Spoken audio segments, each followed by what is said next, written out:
Hi friends, welcome back to another episode of Generation Tech. My name is Alan. As Disney takes Star Wars off into an uncertain future, I think it's important for us to occasionally look back in time and try to preserve some of the legacy content that I really enjoyed. Although there are definitely some awesome news stories, the expanded universe holds a special place in my heart because that's where it all started for me. Today I'm going to explain a very important theory about Palpatine that I covered almost 2 years ago. Although things have changed a lot, I still think this is an interesting theory that is still quite relevant to the canon Star Wars. And more importantly, it allows us to look back at one of the most controversial figures in Star Wars galaxy in a completely different light. There are a few ways to look at old Palpy McShred'em-Face. Some people consider him a Sith Lord who was purely evil, bent on destroying the Jedi because they were the only ones who could stop him from taking over the galaxy. And then once he took over, his madness only increased with his evil, which led him to make several crucial mistakes. I mean, why else would he build a Death Star and take out an entire planet, right? Well, actually, I think this is a very simplified way of looking at it and a wrong way of looking at Palpatine. First of all, the Galactic Empire ended up losing the war, and most of the content about the life of Palpatine is from pro-Republic historians and authors, and it's safe to say a lot of these so-called historians have some very clear bias when they write about Palpatine. For one, a lot of historians claim to know Palpatine's motives when in fact his entire career as Chancellor of the Republic was a front, an act covering his true identity. And as Emperor of the Galactic Empire, he became even more withdrawn from the public eye. He had very few confidants, and the ones he did have were hardly the type to give an interview about what he was actually like. Which means it's really hard to judge what kind of person he actually was. We can only really take a look at his actions. Now, Palpatine did cause a lot of death and destruction, and so there's definitely a sense of entitlement amongst many historian circles to portray him as a madman and evildoer, but it just doesn't really add up. We need to remove any inherent bias against the man to look at him from a purely objective point of view in order to really understand what kind of person he was. His actions in hindsight speak much larger than any revisionist historical holodrama. From a very early age, Palpatine showed that he was a very intelligent and capable individual, drawing the attention of the Sith Lord Darth Plagueis. Through his tutelage with the Mune, Palpatine grew into an extremely cautious, methodical individual, not all that different from his master. For Sith Lords, these two actually had remarkable control over their behaviors and emotions. And because of this, Palpatine rarely acted without a reason. He also was constantly aware of the consequences of his actions. He was the ultimate long game player, and the galaxy was his playing field. Constantly several steps ahead of its competition, Palpatine always kept his motivations to himself. He definitely wasn't a good person though. All the signs point towards the man being a high-functioning sociopath. And he was well aware of this from a very early age. He knew that he was different from other people and it kind of pissed him off. But it wasn't until he fully embraced the Sith teachings that he truly understood his place in the world. You see, Sith like Palpatine believed that they deserved to rule the world because they were just better than other people, superior in intellect and foresight. And who's to argue that they're wrong? The Republic was hardly an efficient or even just government. Palpatine was able to quite easily stir up enough trouble to destabilize the Republic and grab control through a Senate election. He took power legally through a completely legitimate way. Of course, he did organize a galactic-wide war which caused tremendous damage. Palpatine was responsible for creating the military forces on both sides of the Clone Wars. And what did he do? Well, for one, he could have easily stirred up some populist fervor and asked for Republic civilians to join the armed forces or even create a draft. It was well within his right as the Chancellor to do so. But he doesn't. He creates an entire clone army. And on the other side, we have the Separatists who have some real grievances with the core worlds-oriented Republic. I'm sure there are tons of Separatist civilians willing to defend their homes and freedom from the Republic. But what kind of army does Palpatine create? A droid army. So what has Palpatine's Clone Wars accomplished? Well, the first re-establishment of the Republic military and military-industrial complex since the Ruusan Reformation. He's also increased power to the executive branch of the Republic, which helps break the gridlock that plagues the legislative branch. And all at a relatively low cost to the civilian populace in the galaxy. Sure, there were worlds that were devastated, complete economic zones lost, industries destroyed, and infrastructure demolished. But Palpatine, being a sociopath, was always okay with these acceptable losses. But because it used clones and droids for the majority of the fighting, this really limited civilian casualties. Because Palpatine understood that worlds and factories could be rebuilt, but sentient lives weren't really all that easy to replace. Palpatine's action disregarded morality or what is considered good and evil. His plans were purely focused on one thing: creating a new, stable galactic order with himself at the head of it. Through his plans, he was able to show the inherent weakness of the Republic system. It could be easily manipulated, and even when it's working, it neglected large amounts of the galaxy. And because of special interests, the Senate was rarely able to agree on anything unless the entire Republic was being threatened as a whole, which rarely happened. Palpatine's new order simplified the entire process to just him, one individual who could react quicker and make things more efficient without any oversight. So that was step 1, unifying the galaxy and destroying all of his enemies. This included the Jedi Order, who actually started the entire Sith and Jedi conflict. We talk about it here in case you're wondering. Step 2 was the rapid militarization of the galaxy.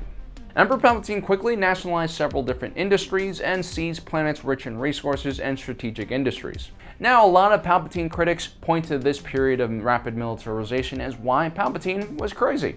He essentially destroyed the capitalist system that sustained the Republic for thousands of years and consolidated resources in ridiculous projects like the Death Star. Palpatine put the Empire in a galaxy-wide economic decline, which saw the disappearance of the middle class and small business owners. In its place, the military-industrial complex and cronyism ran the economy. But to say Palpatine, a master in political and economic policy, didn't understand what he was doing is just kind of silly. An individual like Palpatine would not foolishly do something just to satisfy his hubris. Remember, there's a point to everything he does, so why would he militarize the Empire and support ridiculous projects like the Death Star? The rebellion doesn't really become a threat until at least 20 years down the road. And even then, Star Destroyers, AT-ATs, and battle stations are a bit of an overkill to be used against just some rebels. It's almost as if Palpatine is preparing the galaxy for a battle against another conventional army. One that's so dangerous that he's willing to sacrifice the short-term stability of his own empire's economy. But who exactly is he preparing for? Well, we find out that after Palpatine's death, he spent a considerable amount of resources establishing a network of observatories on the outer edge of the Empire. These observatories had a secondary purpose: to store hidden Sith artifacts, technologies, and weapons. The primary purpose of these observatories was to study the unknown region of space and the edge of the galaxy. You see, Palpatine, before the Galactic Civil War, had sent several missions into the unknown regions to map out the hyperspace lanes and establish small little bases, which would later be used by the First Order and Palpatine's contingency plan. Now, I would argue that there was a second reason why Palpatine explored the unknown region, and it's briefly mentioned during one of his first conversations with the Chiss warrior Thrawn. There's an unknown threat somewhere in the outer region, one that neither Thrawn nor the Emperor completely understands, but it's enough of a threat that Thrawn agrees to serve Palpatine, as hopefully this will be the first step in an alliance between his people and the Empire. Now, if we dip into Legends, before the Clone Wars even started, several Jedi, including Mace Windu, had visions of some unknown evil at the edge of the galaxy. The Republic and the Jedi actually sent an expedition called Outbound Flight to discover new species and hopefully eventually reach a new galaxy. Well, at least that was the official reason that they told the public. The real reason was a Jedi named Virgie had gone missing on the outer edges of the galaxy. She apparently had encountered a new extragalactic species known as the Far Outsiders. The Far Outsiders were actually just advanced scouts for the race known as the Yuzang Vong. They had been traveling through the massive cold expanse of space between the galaxies for thousands of years in a gigantic fleet after their own galaxy had been more or less destroyed in a war against AI. The Vong's technology, which was based on organics, was pretty advanced when compared to the Star Wars galaxy, and their warrior-based culture meant that their armies were extremely fierce. The leader of the Outbound Flight mission, Master C'baoth, was quite a powerful Force user and also sensed a great disturbance in the Force on the outer edge of the galaxy. Now, Outbound Flight never managed to reach its destination. That was because Palpatine didn't want the Yuzang Vong to encounter these Jedi. Palpatine was aware of the threat and wanted to keep the galaxy in the dark until it was fully prepared to fight against the Yuzang Vong. And he's right, the Republic certainly wasn't prepared to even fight against a separatist faction, let alone an extragalactic warrior race with advanced technology. The Republic didn't even have a standing military at the time, and what defense forces were available in the galaxy were all locally funded and would probably not go to another system to aid them in the event of an attack. And when the Yuzang Vong do finally attack in Legends, 30 years after the Battle of Yavin, the New Republic, which was much more militarized than the Republic, gets steamrolled. Within 2 years, the Yuzang Vong offensive had made it all the way to Coruscant, which they ended up taking over and terraforming. In Legends, the Imperial Remnant and the Chiss did a little better, but still, the galaxy was completely unprepared. Which is where Palpatine comes in. I have foreseen it. In the context of preparing for such an immense threat, all of a sudden a giant fleet of Star Destroyers along with the Death Star makes sense. I mean, how else are you going to take out a massive world ship or a heavily armed Yamas carrier? I mean, why would you need gigantic walkers and heavily armed soldiers covered head to toe in armor to just patrol an urban center? Well, it's because that armor will be pretty useful in a ground war against an extremely aggressive advanced alien species.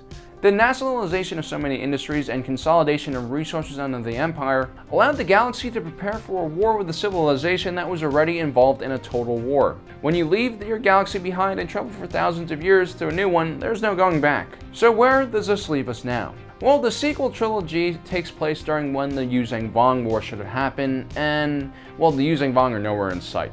And there's a reason for that. While Thrawn was widely loved and his popularity even helped convince Lucas to do the prequel series, the Yuzhang Vong New Jedi Order series was highly controversial.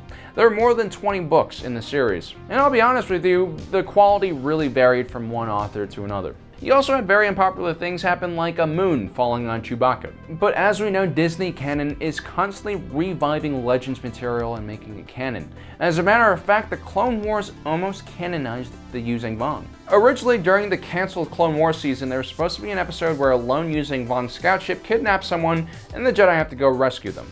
And now Dave Filoni is actually working on a new season of Clone Wars based on that canceled season. And from what we've seen, they're definitely reviving the Bad Batch, which we also got to see a glimpse of before. So maybe there is a real possibility that they might bring back the Yuzhang Vong into canon.